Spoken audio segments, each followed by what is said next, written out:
next week.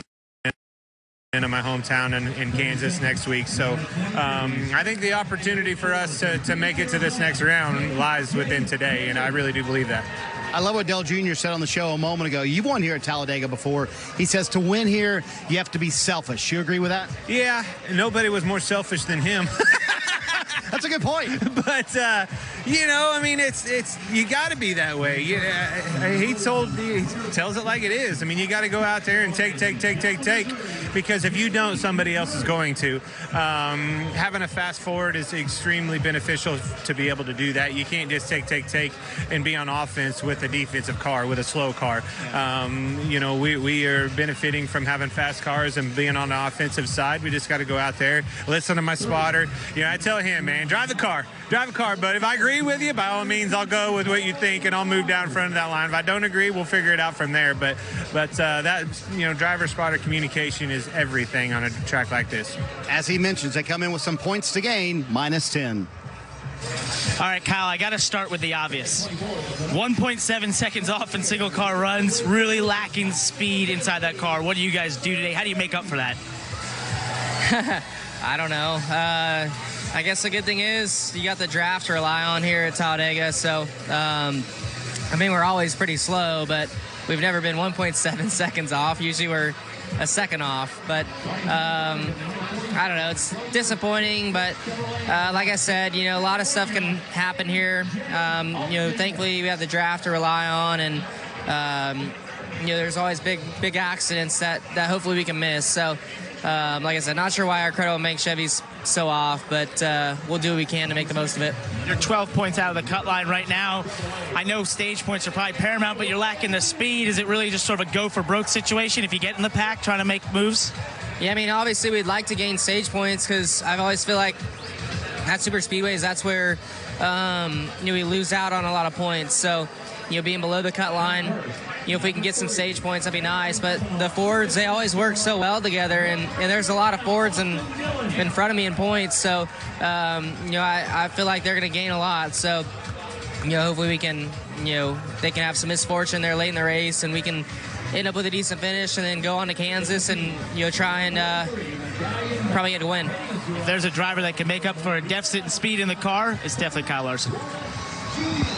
Okay, he starts 34th. DJ, are they in trouble today? Yeah, real trouble. Yeah, that's the bad thing. And the thing is because you're off that much, you can draft with a car like that, and you can work your way up, but you can't lead the pack, so you got to be really selective when you go to make your moves. Yeah, we heard Dale Jr. when he was up here a little bit earlier talk about it. If you've got a slow car, nobody's going to follow you. Nobody's going to follow you. You might get up there, but nobody's going to fall in line behind you. You've got to have speed, and this team appears this week to just be lacking speed.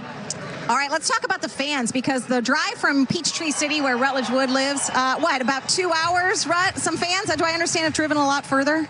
Oh, that's for sure. You know, it is an international affair here at Talladega. There are people from all 50 states, 20 countries, 4 different continents, Australia being the farthest anyone's come. But I found 2 guys. We got Tim and Chris here, both from the UK. The honest question is, how did you end up in Talladega, Alabama? So it's a really interesting story. Essentially what happened was we're in Lithuania for a friend's birthday. And of course, we love your guys' culture over here. We've seen films. I mean, obviously the great Ricky Bobby, right? And we'd had a few beers. You know how it goes. You have a few more beers. You talk about what cool things can you do next. Sure. And ultimately, we wake up the next morning. I'm scrolling through my emails. Looks like we're going to Alabama, boys. You know what? A great time in Lithuania brought you here to Talladega, Alabama. Chris, is it everything that you dreamed this would be? It's everything I've dreamed and more. I've been to a couple of Formula One events, and you're so close to the fans here.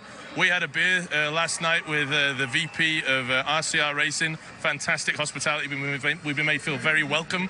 And I'm cheering for car number 3. I want Austin to do well today. That's awesome. You guys, I'm so glad y'all were here. Marty, it is an international affair everywhere here, buddy. Hey, Rutledge, in a live sporting event, the director is sort of like the quarterback. So for us today at NBC Sports, it's a massive day because our quarterback is doing his final NASCAR race. Mike Wells has been a director for over 37 years, believe it or not. And today is his 500th and final Cup Series race. Earlier today at the drivers' meeting, you see him being introduced by Steve O'Donnell from NASCAR there. Got applause from everybody. Again, it will be his final race. And so Mike is famous for a number of things. Number one, he shaped the way you NBC Motorsports Broadcasting today and pretty much invented that. But also, he's famous for snapping. Yes, snapping when he calls a camera cut. And he's also famous for his preamble. And guys, you know it. Mike says every day before a race starts to get the crew fired up. Race car spelled backwards is what, Krista? Race car. Absolutely Race car. right. So is Yo Banana Boy, by the way. Yeah. Congratulations, Mikey. Yeah. We're going to miss you. By the way, he will be doing the 103rd Indianapolis 500. Can't wait for that next May. That's great. Thank you, Marty. And yeah, thanks to Mike. Enjoy the pictures, all of you fans at home, because we know Mike certainly will enjoy bringing them to you. And when we come back, we're going to put DJ and Kyle on the spot, making their picks for this race. That's next here at Talladega. Countdown to Green is brought to you by Sonic. This is how you Sonic.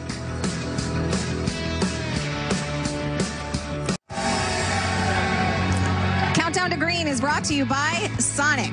This is how you Sonic. Be sure to take your fandom to the next level and get the latest NASCAR t-shirts, twill jackets, hats, and die casts at the NASCAR shop. Visit NASCAR.com/shop today for all of your favorite drivers' gear. If I was going to pick a dark horse for the 2018 NASCAR playoffs, I'd pick my teammate, Ryan Blaney. I think when he gets hot, he can really do some damage. Ryan Blaney will win!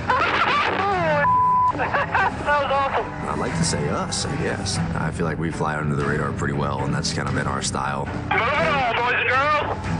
A dark horse, I think, for the playoffs would be Chase Elliott. For whatever reason, their team the last couple years has been extremely good in the playoffs. Each of those years, I felt like he could win the championship.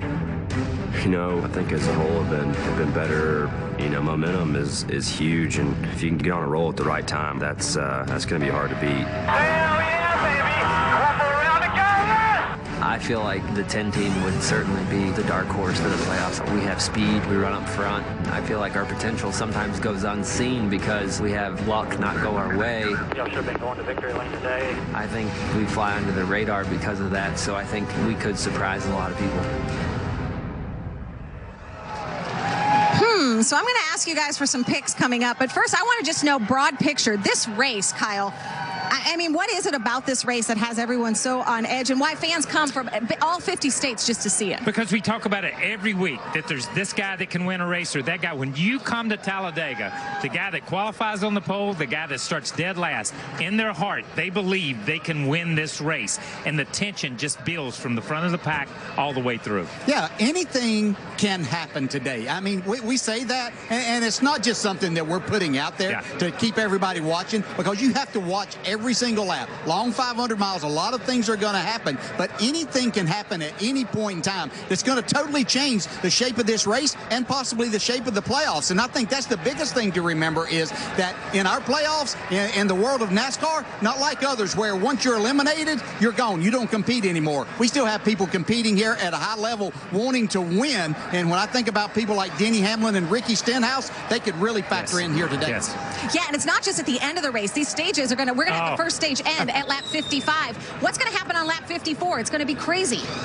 Yes, lap 54 is going to be crazy. Lap 109 is going to be crazy, and then the end of the race is going to be crazy. It's going to be a wild race. All right, I want to get your picks. I'm going to put you on the spot. You just said anybody's game. Yes. So who's your pick? I was in Lithuania drinking beer. Oh my and I God. said, no, never mind. Okay, first, congratulations to Mike Wells, 500th race. I can't believe he's given up after 500 races. My dad, it took him 1,000 or so to give up. Congratulations, Mike Wells. I go with Eric Almirola. Okay. I think redemption for last week and redemption to this team, and they move on. Yeah, my congratulations to Mike Wells also. What a great job he's done in shaping this sport, giving the fans the best shots. Oh, Yes. it's just a tremendous job that he's done. I'm going to go with the guy that's the favorite. Hey, everybody knows that Brad Keselowski is probably the best at this right now. I think that he gets it done. He's going to be ultra aggressive all day long and making it happen. And if it doesn't happen, it won't be from a lack of trying. All right, I'm going to take the rest of the field. We'll see what happens when we join Yes, you. you would. And from Victory Lane on the post-race show, to quote one of the drivers out on the track today, trouble finds you, it finds everybody. But how big will that trouble be? Soon they will hold down the throttle while also holding their breath. Talladega is always big. Today, it could be epic. We will see you after the race. Enjoy the show.